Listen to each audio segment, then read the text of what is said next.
আপনি ইসলামী আন্দোলনকে কখনোই ঘৃণা করবেন না। ইসলামী আন্দোলন যারা করে তাদের কখনোই আপনি বিরোধিতা করতে পারবেন না, ঠিক কিনা? আপনার ভিতরে যদি মৃত্যুর ভয় থাকে, এই মৃত্যুর ভয় যদি থাকে, তাহলে দেশের ভিতরে যে দুর্নীতি হলো, দেশের ভিতরে যে সমস্ত মানুষগুলো মানুষ হয়ে মানুষকে যারা হত্যা করলো, খুন করলো, গুম করলো, আয়না ঘরের ভিতরে যারা রাখলো, এই কাজটা তারা কখনোই কোশ্চিনকালে করতে পারতো না। জোরে জোরে বলা ঠিক কিনা? পরিচয়টা হলো আমি মুসলমান। আমার পরিচয় জাতীয় পার্টি না, আমার পরিচয় বিএনপি না, আমার পরিচয় কি? মুসলমান। আর এই মুসলমান যারা আছি আমরা, আমাদেরকে বিষয়টা সামনে রাখতে হবে যে আমাদেরকে একসময় মৃত্যুবরণ করতে হবে। এই মৃত্যুটাকে আপনি যদি সামনে রেখে জীবন যাপন করেন, আপনি কখনো আল্লাহদ্রোহিতা অবলম্বন করবেন না, আপনি কখনোই নামাজটাকে ছেড়ে দিবেন না। এই কাজগুলো তারা কখনোই করতে পারতো না যদি তাদের অন্তঃকরণের ভিতরে যদি এই বিষয়টা থাকতো যে আমাদেরকে একসময় মারা যেতে হবে। আল্লাহ রাব্বুল আলামিন এই জন্য চিরন্তন সত্য একটা বিষয় আমাদের সামনে রেখেছেন, আমাদেরকে মৃত্যুবরণ করাই লাগবে। আল্লাহ তাআলা বলছেন, কুল্লু নাফসিন যায়িকাতুল মাউত, প্রত্যেকটা প্রাণীকে মৃত্যুর স্বাদ আস্বাদন করা লাগবে। আল্লাহ তাআলা যেই শব্দটা আয়াতে কারিমার ভিতরে দিয়েছেন, যায়িকা, যায়িকা শব্দের অর্থ হলো টেস্ট নেওয়া, স্বাদ নেওয়া। আল্লাহ তাআলা এত সুন্দর করে দুনিয়াটাকে সৃষ্টি করেছেন, আপনি যেদিকেই তাকাবেন, আপনি যা কিছু চোখ দিয়ে দেখবেন, যা কিছু দেখবেন না, সবকিছুই মানব জাতির জন্য সৃষ্টি করেছেন।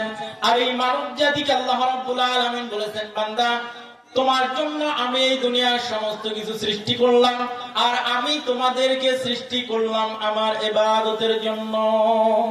আল্লাহ তাআলা বলছেন যে বান্দা আমি মানব জাতি আর জিন জাতিকে সৃষ্টি করেছি শুধুমাত্র আমার গোলামি করার জন্য, আমার দাসত্ব করার জন্য।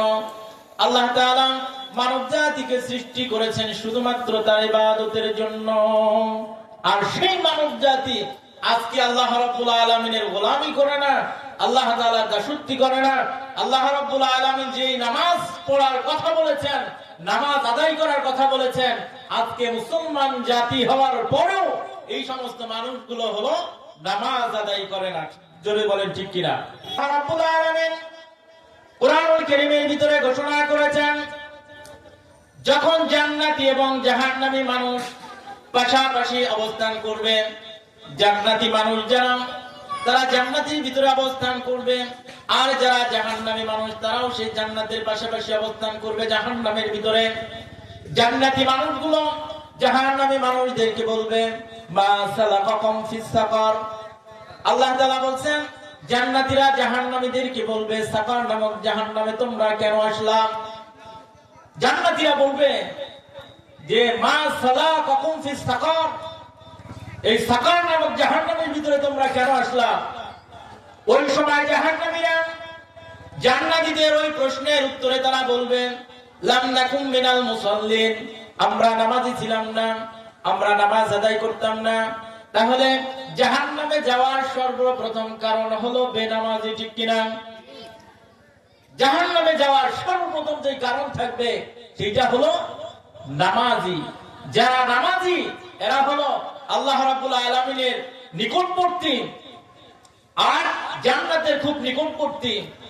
এই জন্য যেই সমস্ত মানুষগুলো নবীর নিকটবর্তী, নবীর প্রতি মহাব্বত যাদের আছে তারা হলো আল্লাহর নিকটবর্তী।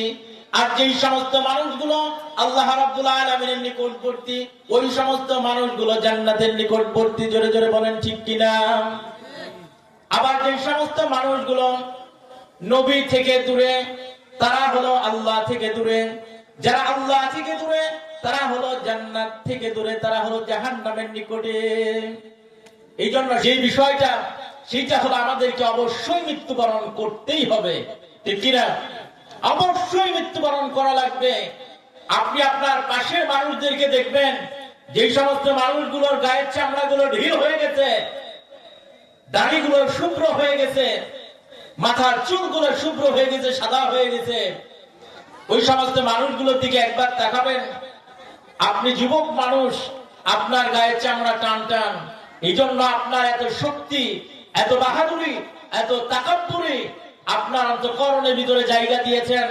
আপনি পাশের মানুষটার দিকে তাকান, ওই মানুষগুলো কতটা অসহায় যে ওই মানুষগুলো নিজে থেকে কোনো কিছু করতে পারে না। মৃত্যুর জন্য আপনাকে সবসময়ের জন্য প্রস্তুত থাকা লাগবে। এই জন্য আল্লাহ তাআলা আমাদেরকে যাদেরকে হায়াত দিয়েছেন, এই হায়াতগুলো যথাযথভাবে আমাদেরকে কাজে লাগাতে হবে।